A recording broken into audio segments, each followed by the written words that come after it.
Halo guys, balik lagi di Poki Podcast of Nigakai. Selamat siang teman-teman pendengar Poki semuanya.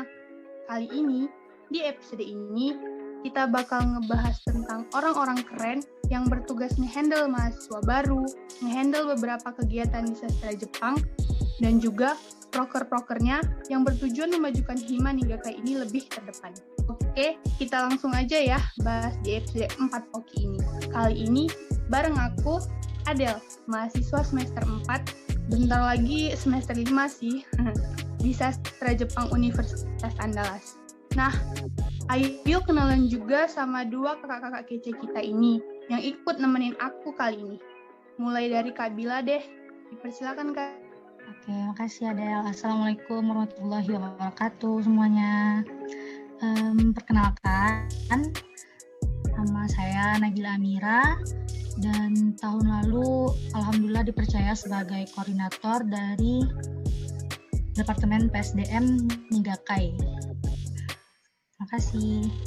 Oke, makasih Kak Bila. Next, ada Kak Gina, dipersilahkan Kak. Oke, makasih Adel. Perkenalkan, nama saya Gina Indah Pratama, mahasiswa sastra Jepang semester 6, dan alhamdulillah sekarang dipercaya sebagai koor PSDM Nigakai tahun 2021-2022. Oke, thank you Kak Gina. Tadi kita udah perkenalan nih. Nah, kita next ke sesi kepo-kepo nih soal PSDM. Aku ada pertanyaan nih Kak, soal koor PSDM. Soal koor PSDM ini dipilih secara langsung atau wawancara ya Kak? Mungkin bisa langsung dijawab sama Kak Bila dulu. Oke, jadi pas tahun kakak, pemilihan untuk koordinatornya itu langsung dari ketua Hima. Ketua Himanya milih siapa yang menurut dia cocok untuk di posisi koordinator departemen-departemen mereka gitu. Jadi waktu kami itu nggak pakai wawancara. Misalnya waktu pas kakak yang dipilih, Dimas nyamperin Dimas ini ketua Hima pas kakak, dia nyamperin, terus gimana Bila bersedia nggak jadi PSDM? Tahun sebelumnya kan Bila juga anggota, dan setelah bujukan akhirnya menjadi koor PSDM. Alhamdulillah dipercaya. Gitu Del. Oke Kak, berarti dipilih secara langsung ya Kak. Kalau buat Kak Gina sendiri gimana Kak? Kalau buat Gin sendiri, kemarin tuh ketuanya bilang gini nih, kalau ada yang mau bersedia menjadi koor boleh coba daftar. Ntar kalau ada kandidat lain kan bisa diwawancara. Tapi karena nggak ada yang mendaftar selain Gin, jadi Gin otomatis langsung dipilih, nggak pakai wawancara. Gitu. Berarti kakak cuma satu-satunya kandidat ya Kak gitu. Next Iya. nih Kak, buat pertanyaan selanjutnya, apa aja sih Kak kesulitan yang dialami selama jadi koor, baik sebelum pandemi dan selama pandemi ini? Apalagi kan Kak, anggota PSDM itu banyak. Mungkin bisa langsung dijawab dari Kak Gin pertama.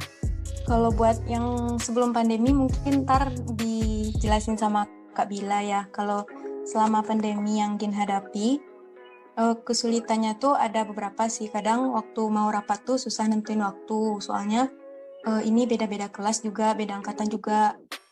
Kadang juga ngeganggu jadinya waktu istirahat teman-temannya tuh jadinya tuh malam gitu buat rapat. Terus kalau buat ngobrol-ngobrol di chat tuh kayak lebih enakan secara langsung gitu kalau buat ngobrol ngebahas sesuatu kalau sama Gin ya. Terus kadang ada anggota yang lupa sama rapat, misalnya udah diingetin pagi gini ingetin kan, misalnya rapatnya malam. Jangan lupa ntar malam ya teman-teman, pas malamnya ada beberapa yang lupa. Terus kalau kesulitan buat koor sama anggota selama pandemi ini ada sih, kayak misalnya semua anggota harus lebih kreatif memikirkan bagaimana acara yang online ini bisa diadakan meriah dan bagus layaknya acara offline. Mungkin segitu sih dari Gin kesulitannya. Gitu ya Kak, berarti itu kesulitan selama kita di pandemi ini. Jujur sih Kak, aku juga kalau via chat itu agak susah, kayak kurang efektif gitu Kak. Nah selanjutnya buat Kak Nabila nih, kesulitan sebelum pandemi ini gimana Kak? Kalau sebenarnya sama, tapi bedanya kalau pas pandemi kan sulit ngumpulin anggotanya karena terkendala kuota atau beda-beda kelas. Sama sebelum pandemi juga beda waktu kuliah, ada yang kuliah pagi lah, sore. Nah kalau misalnya kumpul di luar jam kuliah, beberapa anggota kadang nggak punya tewengan, nggak punya kendaraan. Itu tuh kalau untuk kendala dari rapat. Kalau untuk kegiatan juga sulitnya mengumpulkan massa, ya, mengumpulkan orang-orang yang bisa datang hadir meramaikan acara kita, karena ya itu tadi, walaupun sebelum pandemi beberapa orang ada yang beda-beda kegiatannya, tapi lebih susah pas pandemi sih. Kayak kalau misalnya nggak ada kuota, bener-bener nggak bisa menghubungi mereka sama sekali.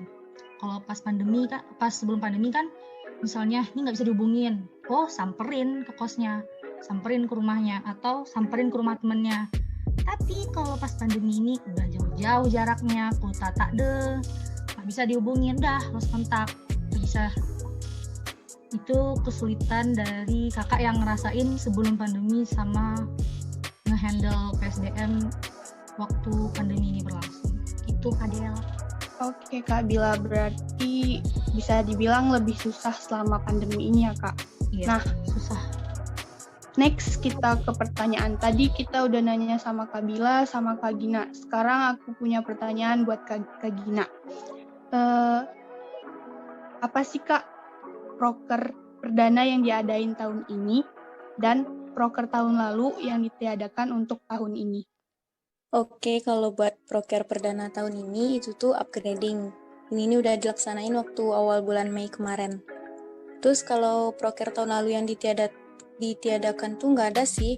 Proker tahun lalu masih dipakai di tahun sekarang. Tapi di tahun sekarang ini juga ada tambahan proker baru. Gitu ya Kak, berarti yang tahun lalu nggak dihilangin tapi ada pembaruan gitu ya Kak? Iya benar. Next Kak, pertanyaannya ini buat kakak berdua sebagai koor tahun lalu dan koor tahun ini. Buat pertanyaannya itu, proker dari PSDM itu apa aja sih? Dan event apa yang paling keren dari divisi PSDM itu di Nigakai? Mungkin bisa dijawab duluan dari Kak Bila sebagai koor tahun lalu. Oke, jadi seperti namanya itu pengembangan sumber daya manusia, dan proker-proker kita tentunya berfokus untuk bagaimana mengembangkan skill dari mahasiswa sastra Jepang kan. Proker-prokernya itu antara lain ada upgrading, ada temu ramah, ada benkyokai atau belajar kelompok, ada juga simulasi benkyokai nokeng, ada juga turnamen olahraga yang kalau di pas tahun kakak jadi anggota itu ada yang turnamennya antar mahasiswa sastra Jepang UNAN, dan ada juga yang lintas universitas. Jadi tahun itu tuh 3 universitas ikut meramaikan kegiatan kita. Terus kalau misalnya ada tanya kakak apa kegiatan yang paling keren, bisa dibilang bukan keren sih, tapi yang ribet dan sangat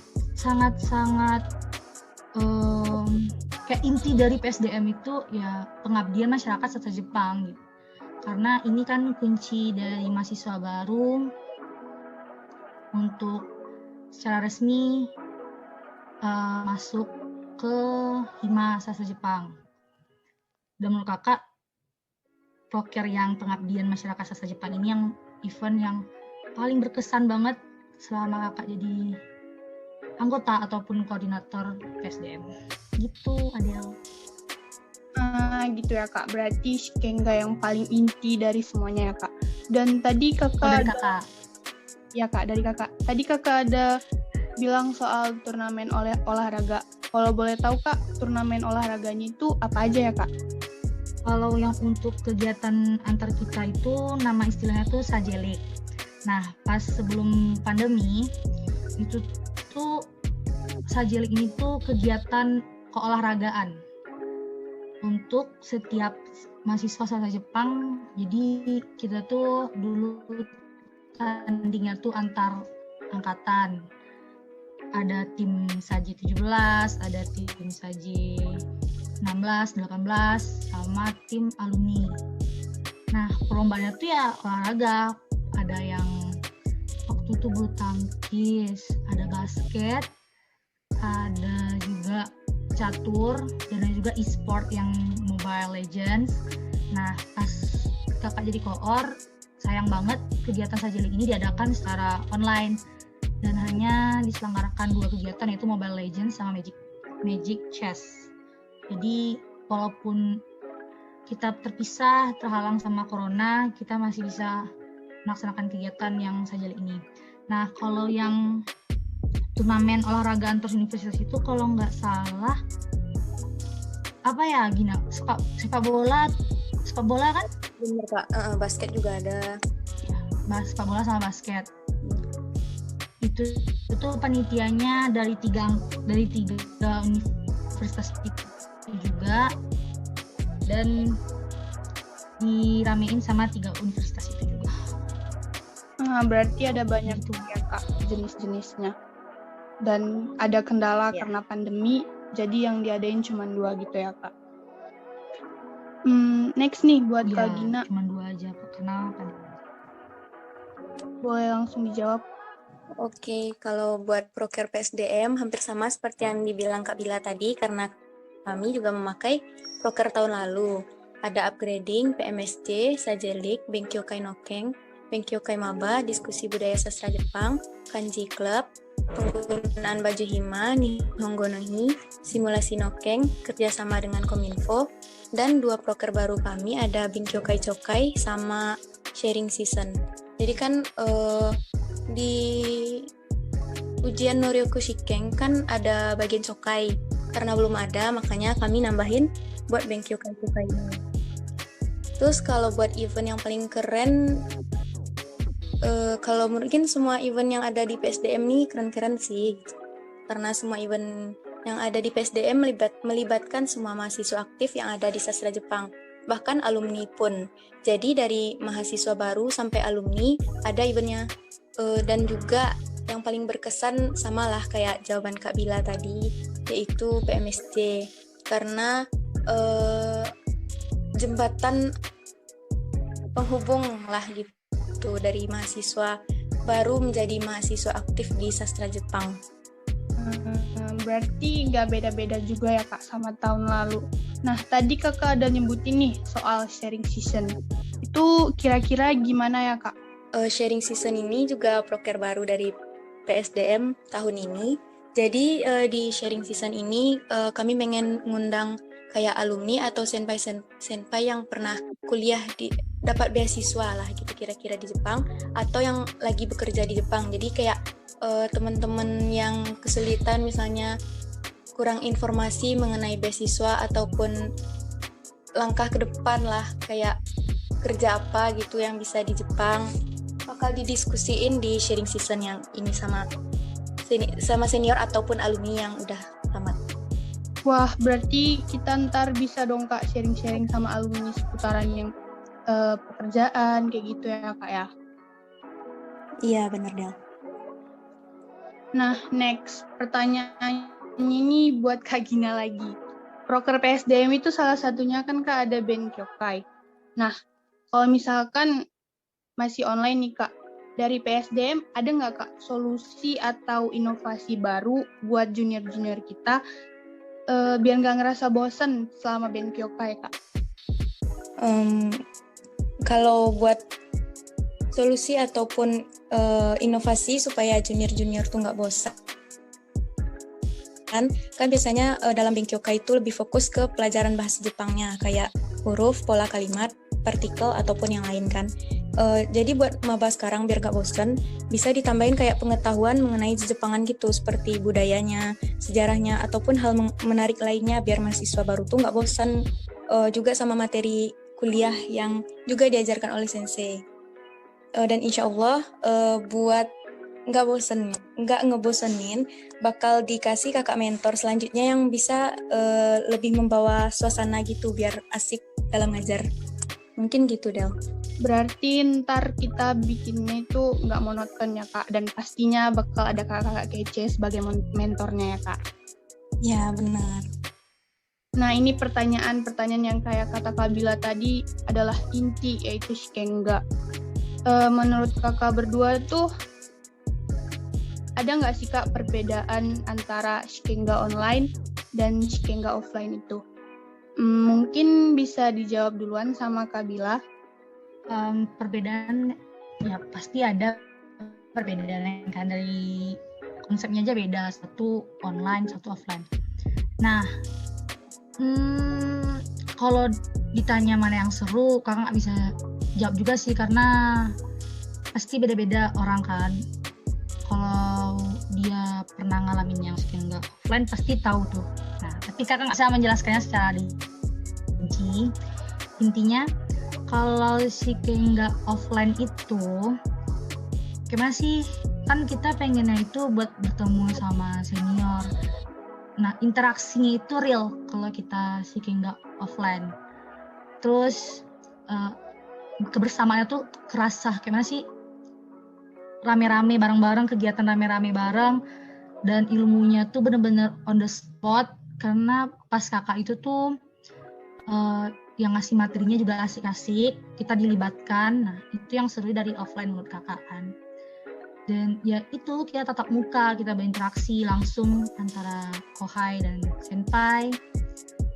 Itu menurut kakak keunggulannya dari Shikenga offline. Nah, tapi kalau Shikenga online ini, keunggulannya itu yang tidak bisa hadir menjadi hadir. Nah, yang maksud kakak itu tuh senpai-senpai yang terhalang oleh jarak, yang nggak bisa ikut bergabung, bisa hadir di online, memodalkan kuota kan, yang pengen lihat adik-adiknya yang udah udah lama tamatnya nih, bisa ketemu adik-adiknya online. Juga kalau dari sisi panitianya ya, yang sangat penting itu adalah hemat, karena tidak butuh menyewa segala macam, cuman butuh Zoom, pematerinya bisa online, gak terlalu ribet lah kalau dibandingkan sama Shikenga offline yang nyari kompor, nyari mobil, nyari tempat bobo, ini itu. Tapi itu sih, chaos itu tuh yang bikin seru. Ya sama juga sih sama online juga. Terus keunggulan dari yang online ini juga, selain teman-teman bisa ketemu sama kami secara online tuh, teman-teman juga bisa langsung praktekin ilmu yang dapat dari Shikenga online ini ke masyarakat yang ada di rumah teman-teman. Kan pengabdian masyarakat nih, diharapkan ya habis mengikuti pengabdian masyarakat, yang didapat itu langsung diterapkan di sekitarnya kan. Itu menurut kakak juga keunggulan dari online. Beda-beda sih, intinya berharap banget ya Allah semoga pandemi ini segera berakhir.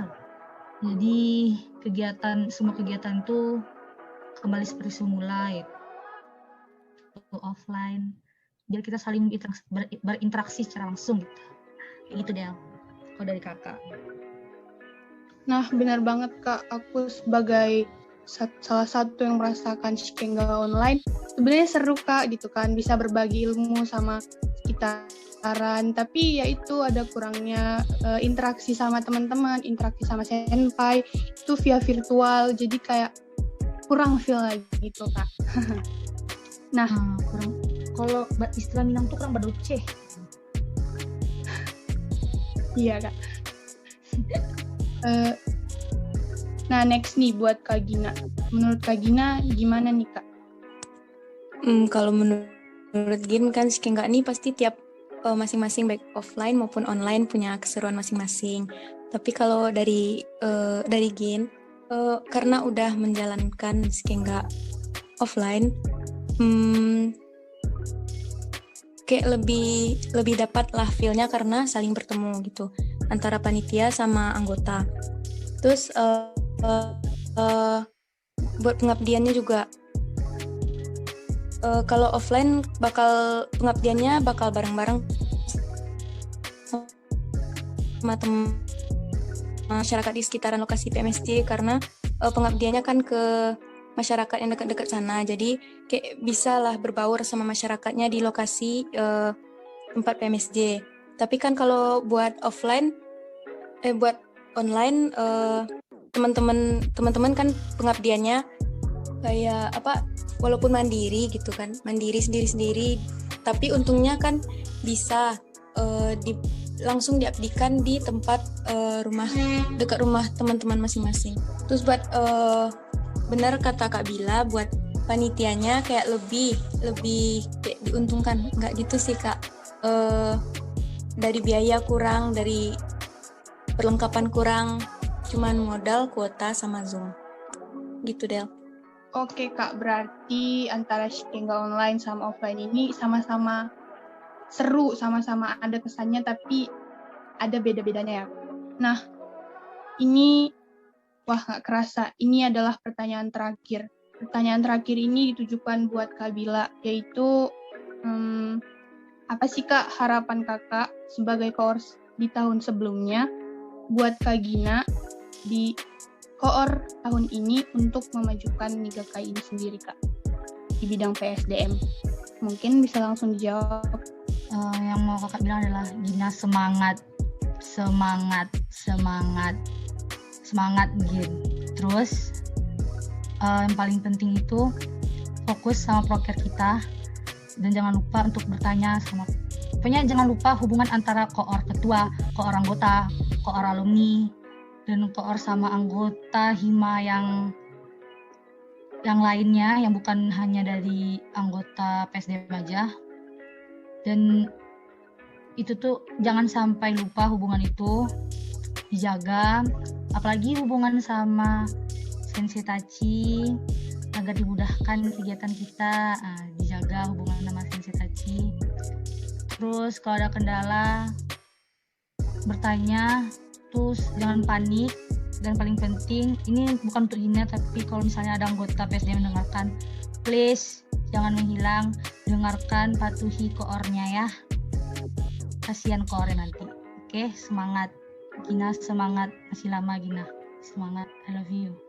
Dah. Begitu Kak. Oke, dari jawaban Kak Bila tadi menutup sesi Poki kita kali ini.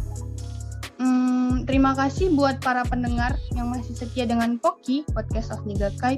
Dan makasih banyak juga buat Kak Bila dan Kak Gina yang udah menyempatkan waktunya sebagai narasumber kali ini. Ya, aku Adele sebagai host, kami undur diri. Terima kasih telah mendengar.